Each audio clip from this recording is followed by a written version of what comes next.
السلام علیکم۔ آج میں آپ کے سامنے جو کتاب پڑھنے جا رہی ہوں اس کا نام ہے دانا حکیم اور اس کے لکھنے والے ہیں مائل خیر آبادی۔ یہ بہت ہی انٹرسٹنگ بک ہے اور اس میں بچوں کو بھی بہت انٹرسٹ آنے والا ہے۔ بہت مزے کی کہانی ہے اس میں۔ دانا حکیم نام تو اس کا کچھ اور تھا، لیکن اس کی سمجھداری کی وجہ سے لوگ اسے دانا حکیم کہنے لگے۔ دانا کے معنی ہے سمجھدار اور حکیم کے معنی ہے حکمت والا۔ وہ ایسے سمجھدار اور حکمت والے تھے کہ لوگ ان سے مشورے لیتے، ان کے مشوروں پر عمل کرتے اور پھر سچ مچ لوگوں کا کام بن جاتا۔ دھیرے دھیرے سمجھداری اور حکمت میں وہ اتنے مشہور ہو گئے کہ ہر وقت ان کے پاس لوگوں کا جمگھٹا لگا رہتا۔ لوگ ہر وقت ان سے رائے اور مشورے لیتے رہتے۔ اب انہیں اتنا بھی موقع نہ ملتا کہ وہ ٹھیک سے سو سکیں۔ ذرا دیر کے بعد کوئی نہ کوئی ان کے دروازے کی کنڈی بجاتا اور حکیم صاحب کو باہر آنا پڑتا۔ وہ ایسے مروت دار آدمی تھے کہ ان سے انکار بھی نہیں ہوتا تھا۔ آخر گھبرا کر گھر سے بھاگ نکلے۔ وہ ایک طرف چلے، راستے میں کچھ مسافر ملے، انہی کے ساتھ ہو لیے۔ انہوں نے اپنے بارے میں کچھ بتایا نہیں تھا کہ وہ کون ہے اور ان کا نام کیا ہے۔ جانتے تھے نا، اگر ان کو معلوم ہو گیا تو ہر وقت گھیرے رہیں گے اور پھر ایک منٹ کی تنہائی نہ مل سکے گی کہ کچھ اپنی دلچسپی کا کام کر لیں یا آرام کر سکیں۔ لیکن وہ جو کسی شاعر نے کہا ہے کہ نگاہیں کامنوں پہ پڑ ہی جاتی ہیں زمانے کی، کہیں چھپتا ہے اکبر پھول پتوں میں نہاں ہو کر۔ تو ایسا ہی ہوا۔ حکیم صاحب ان کے ساتھ جا رہے تھے، راستے میں کھانے کا وقت آیا تو سب کھانا کھانے بیٹھے۔ اب دیکھیے مزے کی بات، سب کے پاس روٹیاں تھیں اور بوتل میں سرکہ، لیکن کسی کے پاس کوئی ایسا برتن نہ تھا کہ اس میں سرکہ انڈیل لیتے اور روٹی کے ساتھ کھاتے۔ سب نے آپس میں مشورہ کیا، کسی کی سمجھ میں کچھ نہ آیا۔ حکیم صاحب کی سمجھ میں ایک ترکیب آ گئی۔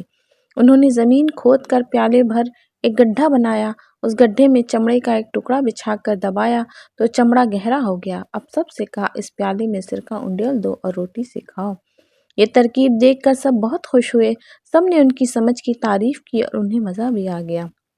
سرکے کے ساتھ روٹی کھائی، پھر آگے چلے تو ملا ریگستان۔ ریگستان میں دور دور تک ریت ہی ریت ہوتی ہے۔ دن میں ریت بہت گرم ہو جاتی ہے، اس میں چلنا بہت مشکل ہو جاتا ہے اور گرمی بھی بڑی سخت لگتی ہے۔ لوگ جب ریگستان میں سفر کرتے ہیں تو اپنے پاس پانی بہت زیادہ رکھ لیتے ہیں۔ اچھا بھائی، پانی تھا تو ان لوگوں کے پاس، لیکن سب کے پاس ختم ہو گیا۔ صرف ایک آدمی ایسا تھا جس کے پاس چھاگل میں پانی تھا۔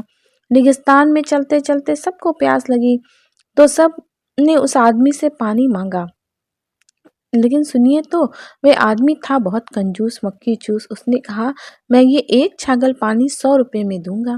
اتنا مہنگا؟ سب مسافروں کی زبان سے نکلا، لیکن حکیم صاحب نے کہا، مہنگا نہیں، سستا ہے، بلکہ مفت مل رہا ہے، خرید لو۔ واہ، سستا اور مفت کیسے ہے؟ 100 روپے میں تو دے رہا ہے۔ مسافروں نے دانا حکیم سے کہا، میں کہتا ہوں کہ خرید لو، نہیں تو پیاس کے مارے مر جاؤ گے۔ حکیم صاحب نے پھر رائے دی۔ آخر مرتا کیا نہ کرتا، سب نے اپنے پاس سے روپے نکالے، 100 روپے پورے کر کے اس آدمی کو دے دیے اور اس سے پانی کی چھاگل لے لی۔ آگے چلے۔ سرکہ روٹی کھانے سے پیاس خوب لگتی ہے۔ کچھ دیر کے بعد سب کو پیاس لگی۔ انہوں نے چھاگل سے پانی پیا۔ اس آدمی نے ان سے کہا، ایک پیالہ مجھے بھی دے دو۔ لوگ دانا حکیم کی طرف دیکھنے لگے۔ دانا حکیم نے اس سے کہا، ایک پیالہ پانی 10 روپے کا ملے گا۔ اتنا مہنگا؟ اس آدمی نے کہا، میں تو اتنا مہنگا پانی خرید کر نہیں پیوں گا۔ کنجوس مکھی چوس نے پانی نہیں پیا، لیکن تھوڑی دیر کے بعد وہ پیاس سے بے دم ہو گیا۔ آخر اس نے 10 روپے نکالے۔ حکیم صاحب نے اس سے کہا، یہ لیجئے 10 روپے اور ایک پیالہ پانی دلا دیجئے۔ حکیم صاحب نے اس سے کہا، اب ایک پیالہ پانی کی قیمت 50 روپے ہے، پینا ہو تو 50 روپے دو۔ اف ہو، اتنا مہنگا؟ میں تو اتنا مہنگا پانی خرید کر نہ پیوں گا۔ کنجوس مکھی چوس نے پانی نہیں خریدا، وہ پیاسا ہی چلا، لیکن تھوڑی دور چل کر وہ پیاس کے مارے تڑپنے لگا۔ اب اس نے 50 روپے نکالے اور حکیم صاحب سے کہا، یہ لیجئے صاحب 50 روپے اور ایک پیالہ پانی دے دیجئے۔ حکیم صاحب نے کہا، اب پانی کی قیمت 100 روپے ہو گئی ہے۔ وہ آدمی پیاس کے مارے تڑپ رہا تھا۔ اس کی جان لبوں پر آ رہی تھی، مرتا کیا نہ کرتا۔ اس نے 100 روپے دیے اور ایک پیالہ پانی لے کر پیا۔ اب حکیم صاحب نے اپنے ساتھیوں سے کہا، دیکھو میں نے تم سے کہا تھا کہ بہت سستا بلکہ مفت ہے، پانی خرید لو۔ تو بھائیوں، رہا نہ پانی مفت بلکہ اس سے کچھ نہ کچھ نفع ہی ہوا۔ پانی تمہارے پاس موجود ہے اور تمہارے 100 روپے تمہارے پاس آ گئے۔ مسافر حکیم صاحب کی دانائی پر دنگ رہ گئے۔ حکیم صاحب نے کہا، ابھی دیکھو آگے کیا ہوتا۔ آگے چل کر پھر سب کو پیاس لگی، یہودی کو بھی پیاس لگی۔ اس نے کہا، مجھے بھی پانی پلاؤ۔ اور پھر سب نے دانا حکیم کی طرف دیکھا۔ حکیم صاحب نے کہا، اب پانی کی قیمت اتنی ہے جتنا تمہارے پاس سامان ہے، سامان دو اور پانی لو۔ وہ آدمی پریشان ہونے لگا، مگر پریشان ہونے سے پیاس کم تو ہوتی نہیں بلکہ بڑھتی ہے۔ اس کی پیاس بڑھی اور آخر میں یہ ہوا کہ اس نے اپنا کل سامان دے کر پانی خریدا۔ پھر جب پانی کی ضرورت ہوئی تو اب دانا حکیم کے قدموں پر گر پڑا کہ کسی طرح اس کی جان بچائے۔ اب حکیم صاحب نے اسے سمجھایا کہ دیکھو یہ سب تیرے ہاتھوں ہوا، بے رحمی سے کام لیا، 100 روپے لے کر پانی دیا تو نے، تیرا کیا تیرے آگے آیا، تیرا کیا تیرے آگے آیا۔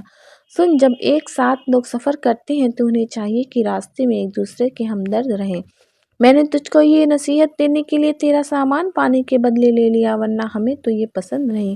یہ کہہ کر دانا حکیم نے اپنے ساتھیوں سے کہا کہ سامان واپس کر دو اور اسے پانی پلاؤ۔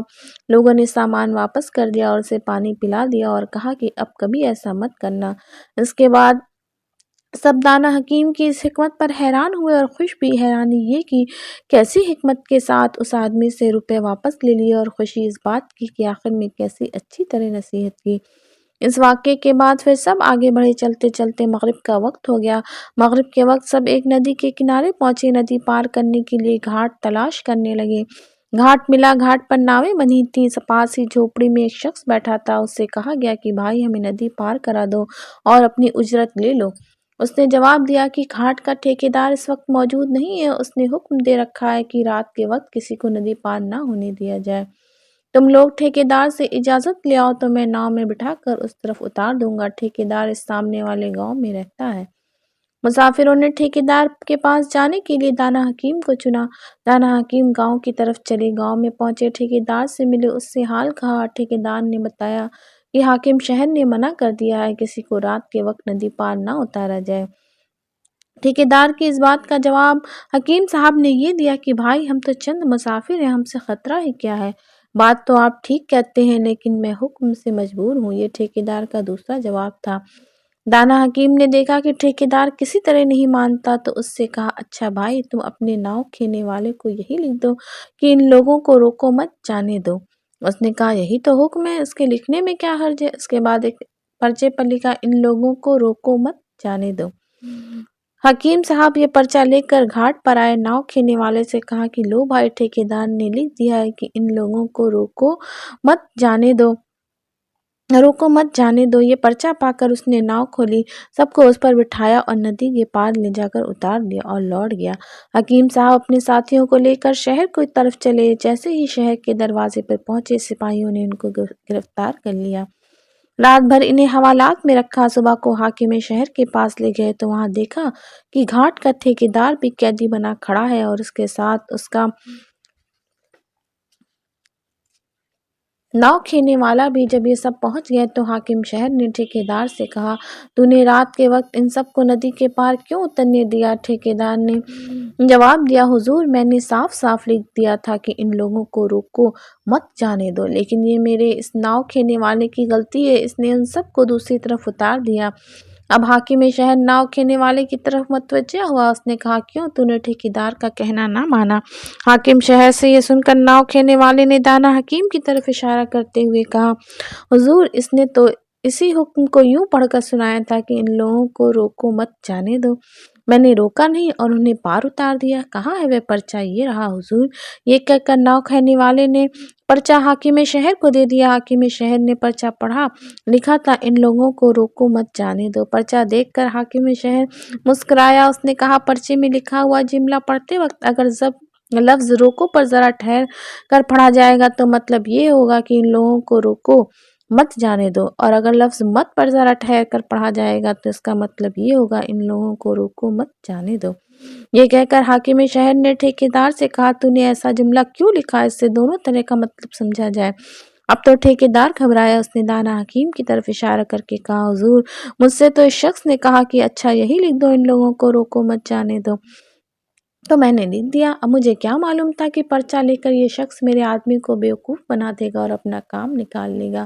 حاکم شہر دانا حکیم کی اس دانائی پر دنگ رہ گیا۔ اس نے ٹھیکیدار کو معاف کر دیا اور اسکولوں اور کچہریوں اور سارے کاتبوں اور لکھنے والوں کے پاس یہ حکم بھجوا دیا کہ لکھتے وقت جملوں کے درمیان جہاں ضرورت ہو وہاں ایسے نشانات ضرور لگا دیں کہ جملے کا مطلب ٹھیک ٹھیک سمجھا جا سکے۔ یہ حکم بھیج کر دانا حکیم کو اس نے اپنے مصاحبوں میں رکھ لیا اور اس کے سارے ساتھیوں کو عزت کے ساتھ 3 دن مہمان رکھا اور پھر بہت کچھ دے کر رخصت کیا۔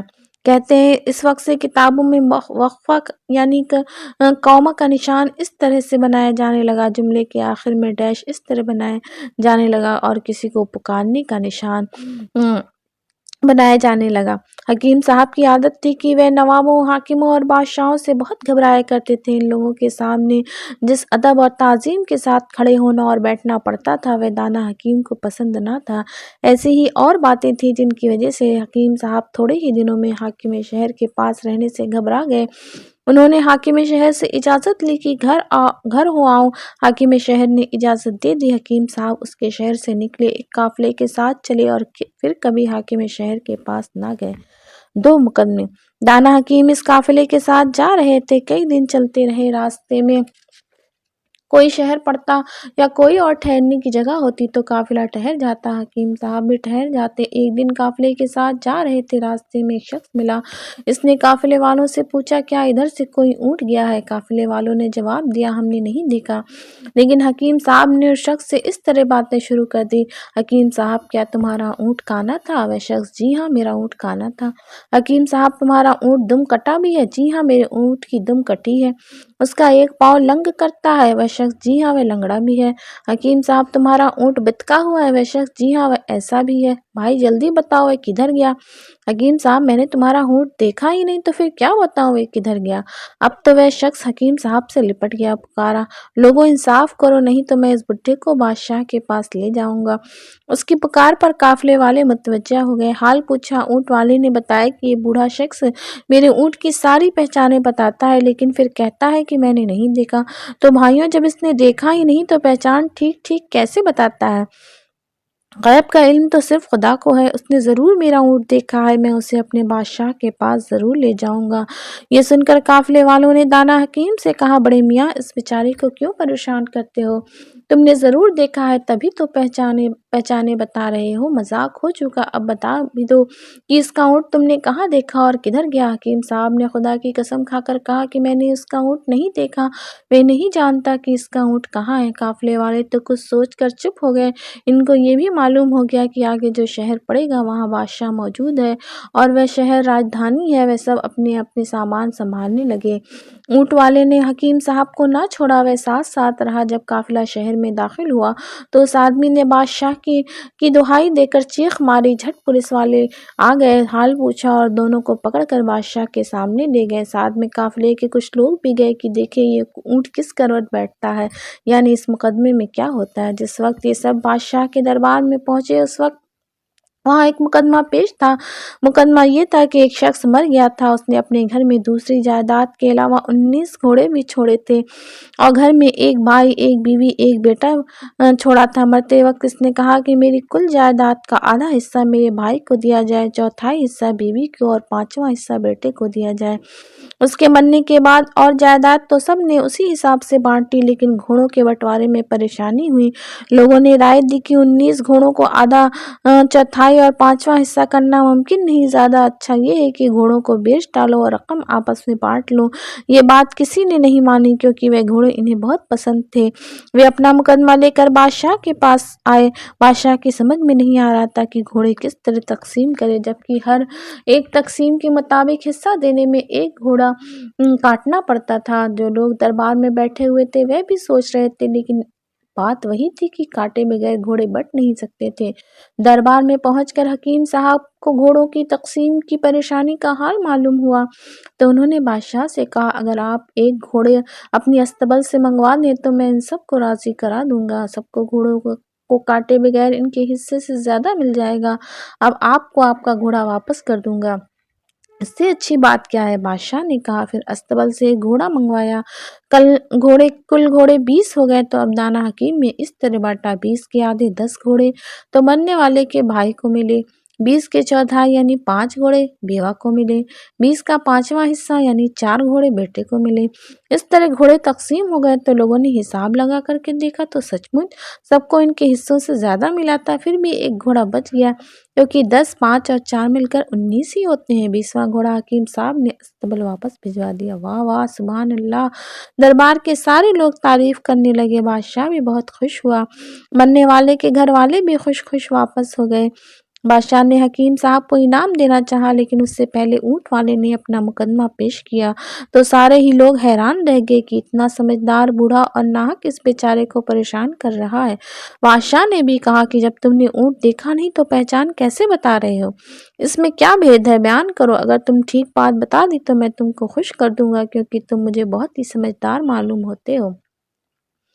حکیم صاحب مسکرائے، پھر اس طرح بتانا شروع کیا، میں نے راستہ چلتے چلتے دیکھا کہ صرف ایک ہی طرف کی گھاس چری ہوئی ہے، اس سے میں نے جانا کہ اونٹ کانا ہے، وہ ایک ہی طرف دیکھ سکا اور اس طرف چرتا چلا گیا۔ پھر میں نے دیکھا کہ اونٹ کی مینگنیاں بکھری ہوئی نہیں بلکہ ایک جگہ ملی پڑی ہیں، اس سے یہ بھی سمجھا کہ اس کی دم کٹی ہے، دم ہوتی تو وہ دم ہلا کر مینگنیاں بکھر جاتا۔ پھر میں نے دیکھا کہ اونٹ کے پاؤں کے نشانوں کے ساتھ ایک پاؤں کے گھسٹنے کا نشان ہے، اس سے میں نے سمجھ لیا کہ اونٹ لنگڑا بھی ہے۔ پھر میں نے دیکھا کہ اونٹ نے خراب گھاس بھی کھائی ہے، اس سے میں یہ سمجھا کہ وہ بتکا ہوا ہے، اگر بتکا نہ ہوتا تو اطمینان سے اچھی گھاس کھاتا۔ یہ سب میں نے اپنی سمجھ سے جانا، ورنہ سچی بات یہی ہے کہ اونٹ میں نے نہیں دیکھا۔ یہ کہہ کر حکیم صاحب چپ ہو گئے، سارے لوگ مسکرائے، سب کو مزہ آ گیا۔ بادشاہ بھی بہت خوش ہوا، اس نے اونٹ والے کو اپنے پاس سے ایک عمدہ سا اونٹ دلا دیا۔ اس کے بعد دانا حکیم کو اپنا وزیر بنا لیا۔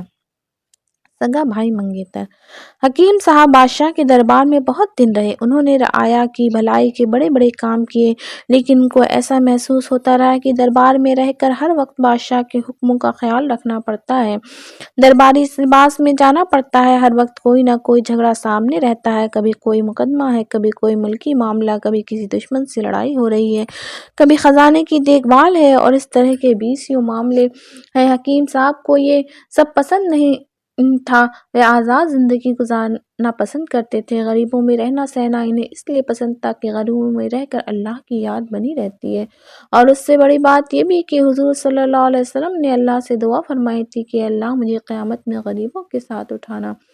بس جب یہ حدیث سامنے آئی تھی، حکیم صاحب امیروں، نوابوں اور بادشاہوں کے پاس اٹھنے بیٹھنے اور رہنے سہنے سے گھبرایا کرتے تھے۔ یہی وجہ تھی کہ حکیم صاحب نے تھوڑے ہی دنوں بعد اپنا استعفیٰ پیش کر دیا، لیکن بادشاہ نے استعفیٰ منظور نہیں کیا۔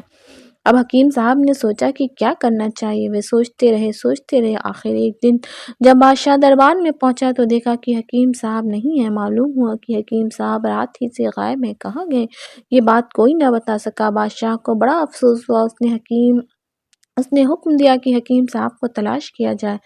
اب سنیے کہ حکیم صاحب راتوں رات کہاں جا کر چھپے۔ وہ ایک یتیم لڑکی کے گھر گئے، وہ بیچاری شہر کے کنارے ایک جھوپڑے میں رہتی تھی، اس کے والدین مر چکے تھے۔ حکیم صاحب نے بتایا کہ بیٹی میں مسافر ہوں، مجھے اپنے گھر میں رہنے کی اجازت دو۔ لڑکی نے بڑی خوشی سے اپنی جھوپڑی میں جگہ دے دی۔ لڑکی کچھ تھی بھی نرم دل، پھر اسے یہ بھی ضرورت تھی کہ کوئی اس کے ساتھ رہے، وہ اکیلی رہتے ہوئے گھبرا بھی رہی تھی۔ لڑکی ان دنوں بہت پریشان تھی۔ ایک دن وہ روتی ہوئی جھوپڑی میں آئی۔ حکیم صاحب نے پوچھا، بیٹی تم کیوں روتی ہو؟ اس نے بتایا کہ میرے ماں باپ کا انتقال ہو گیا، میرے باپ نے مرتے وقت ہزاروں کی جائیداد چھوڑی، میرے بھائیوں نے جائیداد میں میرا حصہ مجھ کو نہیں دیا، جب بار بار مانگا تو مجھے گھر سے نکال دیا، میں نے قاضی کی عدالت میں اپنے حصے کے لیے دعویٰ کر دیا، آج قاضی نے میرا دعویٰ خارج کر دیا۔ کیوں؟ حکیم صاحب نے پوچھا۔ لڑکی نے بتایا کہ میرے بھائیوں نے محلے کے بڑے بوڑھوں سے گواہی دلوا دی کہ ان کے ماں باپ کی کوئی لڑکی ہی نہ تھی، پھر لڑکی کا حصہ ہی کیسا؟ اچھا یہ بات ہے بیٹی، تم رنج نہ کرو، میں تم کو تمہارا حصہ دلاؤں گا۔ دانا حکیم اس طرح کہا تو لڑکی تعجب کے ساتھ ان کا چہرہ تکنے لگی۔ اس نے سوچا کہ جو اس کے گھر کئی دن سے مہمان ہے شاید کوئی بڑا آدمی ہے اور کسی وجہ سے یہاں آ کر رہ رہا۔ اس نے پوچھا آپ کون ہیں اور میرا حق کس طرح دلائیں گے؟ میں کوئی بھی ہوں، اس سے تم کو کیا مطلب؟ تم کو بس باپ کی جائیداد میں سے حق ملنا چاہیے۔ تم کو آم کھانے سے غرض ہے، آم گن کر کیا کرو گی؟ لڑکی یہ کہاوت سن کر ہنس پڑی، پھر پوچھا تو میں کیا کروں؟ حکیم صاحب نے اس کے کان میں کچھ کہا تو لڑکی خوش ہو گئی۔ اس وقت بادشاہ کے دربار میں پہنچی اور ایک عرضی دی۔ عرضی میں اس نے لکھا کہ جب میرے ماں باپ زندہ تھے تو میرے منگنی محلے کے 2 بھائیوں میں سے بڑے کے ساتھ ہو گئی تھی، لیکن میرے ماں باپ مر گئے، میں غریب ہو گئی تو میرے منگیتر نے منگنی توڑ دی اور شادی سے انکار کر دیا، لیکن انہوں نے عدالت میں منگنی توڑنے کی وجہ یہ بتائی کہ اس لڑکی کا چال چلن خراب ہے، یہ مجھ پر الزام لگایا۔ اب میں فریاد لے کر آئی ہوں کہ میرے ساتھ انصاف کیا جائے، نہیں تو مجھ پہ یہ الزام رہے گا کہ کوئی میرے ساتھ شادی نہ کرے گا۔ یہ عرضی پڑھ کر بادشاہ نے منگیتر کا نام پوچھا تو لڑکی نے نام اور پتہ بتا دیا۔ بادشاہ نے اس وقت منگیتر کو دربار میں آنے کا حکم دیا۔ سپاہی دوڑے ہوئے گئے اور منگیتر کو بلا لائے۔ بادشاہ نے منگیتر سے کہا کہ تم نے اس لڑکی پر الزام لگایا ہے کہ اس کا چال چلن خراب ہے، اس وجہ سے تم نے اس سے شادی کرنے سے انکار کر دیا ہے، تم ثبوت پیش کرو، نہیں تو تم کو سزا دی جائے گی۔ حضور، میں اس کا منگیتر کیسے ہو سکتا ہوں جبکہ یہ میری سگی بہن ہے؟ سگی بہن سے کوئی شادی کیسے کر سکتا ہے؟ یہ سن کر بادشاہ کو بڑا تعجب ہوا۔ اس نے لڑکی کو ڈانٹا کہ تو نے جھوٹی عرضی کیوں دی؟ لڑکی نے کہا حضور اس سے ثبوت تو مانگیے۔ بادشاہ نے لڑکی سے ثبوت مانگا تو لڑکے محلے کے بڑے بوڑھوں کو بلا لایا۔ اس نے لڑکی کو پہچان کر کہا کہ ہاں یہ تو سگی بہن ہی ہے۔ اب تو بادشاہ نے لڑکی کو بہت ڈانٹا، وہ حکم دینے والا ہی تھا کہ لڑکی کے کوڑے مارے جائیں۔ لڑکی خوش ہو کر ہنس پڑی اور اس نے کہا میں نے مقدمہ جیت لیا۔ بادشاہ نے یہ سنا تو بڑا تعجب ہوا۔ اس نے پوچھا کیا بات ہے؟ اب لڑکی نے ساری آپ بیتی سنائی اور کہا انہی لوگوں نے میرے بھائیوں کے کہنے سے قاضی صاحب کی عدالت میں جھوٹی گواہی دی کہ یہ لڑکی ان کی بہن نہیں ہے، تو میں نے اس ترکیب سے ان سے اقبال کرا لیا، اب میرا حق دلوائیے۔ بادشاہ ساری کہانی اور مقدمے کا حال سن کر خوب ہنسا۔ اس نے قاضی صاحب کو طلب کیا۔ قاضی صاحب نے آ کر ان کا مقدمہ، گواہیاں اور اپنے فیصلہ سنایا تو بادشاہ نے لڑکی کے دونوں بھائیوں اور گواہوں کو جیل بھیج دیا اور لڑکی کو اس کے باپ کی جائیداد میں سے حصہ دلوایا اور بہت کچھ اپنے پاس سے انعام دیا۔ اس کے بعد لڑکی سے کہا اے لڑکی، تیری عمر تو ابھی بہت کم ہے، لیکن تو نے سمجھداری سے کام لیا، جیسے معلوم ہوتا ہے کہ تو کوئی بڑی افلاطون ہے، سچ بتا تجھ کو یہ تدبیر کس نے بتائی ہے؟ لڑکی نے عرض کیا کہ حضور میرے جھوپڑے میں ایک مسافر آ کر رہا ہے، اس نے مجھے یہ ترکیب بتائی، وہ کوئی بڑا سمجھدار آدمی معلوم ہوتا ہے، میں نے اس کا نام پوچھا مگر اس نے اپنا نام نہیں بتایا۔ بادشاہ سن کر مسکرایا، لڑکی کو وہیں روک لیا اور سپاہیوں کو بھیجا کہ جا کر اس لڑکی کے مہمان کو پکڑ لاؤ، مگر دیکھو بڑی عزت سے لانا، ہونا وہ ہمارے دانا حکیم ہی ہے۔ تھوڑی ہی دیر میں حکیم صاحب شاہی سواری میں دربار میں لائے گئے۔ بادشاہ خود اٹھا اور بڑھ کر ان کو سواری سے اتارا، دربار میں لایا اور اپنے برابر کرسی پر بٹھایا، پھر بولا کہیے حکیم صاحب اب کیا کہتے ہیں آپ؟ پھر یہ شعر پڑھا، نگاہیں کاملوں پہ پڑ ہی جاتی ہیں زمانے کی، کہیں چھپتا ہے اکبر پھول پتوں میں نہاں ہو کر۔ حکیم صاحب آپ تو پھول ہیں، اللہ تعالیٰ نے آپ کے اندر وہ خوشبو رکھی ہے کہ آپ چھپنا چاہیں تو چھپ نہیں سکتے۔ حکیم صاحب یہ سن کر مسکرائے اور وزیر بننا منظور کر لیا، لیکن وہ تھوڑی ہی دنوں وزیر رہے، پھر کسی بہانے سے اپنے گھر گئے اور کہیں چھپ گئے، پھر کیسے پہچانے گئے؟ یہ بھی بڑی مزیدار کہانی ہے، آگے سنیے۔ کھانا سب سے اچھا اور سب سے برا کون ہو؟ مسافر ہوں، کیا چاہتے ہو؟ چاہتا ہوں کہ کوئی کام مل جائے، میں حلال روزی کما سکوں، میں باورچی ہوں، میرے ساتھ کام کرو گے؟ ضرور، کیا لوگے ہر روز؟ بس 2 وقت کا کھانا اور کچھ روپے کی کپڑا بنا سکوں۔ اچھا تو آج میرے گھر پر رہو، کل سے میرے ساتھ چلنا۔ اس بات چیت کے بعد مسافر باورچی کے گھر رات بھر رہا، صبح اس کے ساتھ ہو لیا۔ دراصل باورچی نواب صاحب کے یہاں نوکر تھا، وہ اسے نواب کے باورچی خانے میں لے گیا اور کہا کہ برتن دھو ڈالو۔ مسافر نے برتن دھوئے، صاف کر کے قاعدے سے رکھ دیے۔ اس کے بعد باورچی نے کہا اچھا اب آٹا گوندھ ڈالو۔ مسافر آٹا گوندھنے لگا، اس نے آٹا گوندھ کر رکھ دیا۔ باورچی نے آ کر کہا ٹھیک ہے، اب یہ آٹا روٹیاں پکانے کے لائق ہو گیا۔ اب بھی نہ ٹھیک ہوگا، میں نے دونوں ہاتھوں سے مکے لگائے ہیں۔ مسافر نے کہا باورچی کچھ نہ سمجھا، بولے آٹے کو گوندھا ہی اس طرح جاتا ہے؟ میرا مطلب ہے، مسافر بتانے لگا، کہ دنیا میں جس پر خوب چوٹیں پڑتی ہیں وہی ٹھیک ہو جاتا ہے۔ نواب کا باورچی یہ سن کر ہنسنے لگا، دل میں کہا، ہے تو مسافر بلکہ مزدور قسم کا آدمی، مگر دلچسپ بھی ہے۔ باورچی بار بار مسافر کی بات یاد کرتا اور مسکراتا۔ کھانا پکا کر جب نواب صاحب کے سامنے لے گیا تو وہاں بھی اسے وہی بات یاد آ رہی تھی، دنیا میں جس پر خوب چوٹیں پڑتی ہیں وہی ٹھیک ہو جاتا ہے۔ باورچی مسکرانے لگا۔ نواب صاحب نے مسکراتے دیکھا تو پوچھا، کیا بات ہے، کیوں مسکرا رہے ہو؟ باورچی نے اس مسافر کے بارے میں بتایا کہ بڑا سمجھدار معلوم ہوتا ہے، ایسی بات کہی اس نے۔ نواب صاحب بھی سن کر بہت خوش ہوئے، مسافر کو بلا کر اس سے باتیں کی اور اس کی تنخواہ مقرر کر دی۔ مسافر خوشی خوشی باورچی کے ساتھ رہنے لگا۔ اب دیکھیے، ایک دن اس ملک کا بادشاہ اس طرف شکار کھیلنے آیا۔ نواب صاحب نے سنا تو اس کے استقبال کو بڑھے، اسے جنگل میں شکار کھلایا، پھر اپنے محل میں لے آئے اور اس کی خاطر مدارس شروع کر دی۔ باورچی کو بلا کر حکم دیا کہ آج سب سے اچھی چیز پکا کر لاؤ۔ بہت اچھا حضور، کہہ کر باورچی خانے میں گیا۔ مسافر سے کہا، آج سب سے اچھی چیز پکانی ہے، وہ کیا چیز ہو سکتی ہے؟ مسافر نے پوچھا۔ باورچی نے بتایا کہ میرا ارادہ ہے کہ آج میں ایک ایسی بیسنی روٹی پکاؤں جس میں 5 سیر گھی جذب کر دوں۔ جذب کرنے کے معنی تم سمجھے؟ یعنی سارا گھی ایک بیسنی روٹی میں سما جائے اور جیسے اس روٹی کرنے والا منہ میں رکھا جائے معلوم ہو کہ جیسے پسے ہوئے میووں کی روٹی کھائی جا رہی ہے۔ ہاں، یہ تو ہوگی تو عجیب چیز، مگر اس سے بھی اچھی، بلکہ سب سے اچھی چیز بتاؤ؟ مسافر نے کہا، وہ کیا؟ تم زبان اور دل پکا کر لے جاؤ۔ یہ کوئی اچھی چیز نہیں، تم بھی خوب ہو، کبھی تم ایسی سمجھداری کی بات کرتے ہو کہ جو سنے وہ تعریف کرے، اور آج تم یہ کیا بات کہہ رہے ہو؟ کیا نواب سے پٹوانا چاہتے ہو؟ تم پکاؤ تو، اگر نواب صاحب خفا ہو تو مجھے پیش کر دینا، دیکھو تو میں تم کو انعام دلا کر رہوں گا۔ مسافر کی سمجھداری پر پورا بھروسہ تھا۔ وہ بازار گیا، کچھ بکریوں کی زبانیں اور دل خرید لایا، پکایا اور نواب صاحب اور بادشاہ کے سامنے پیش کر دیا۔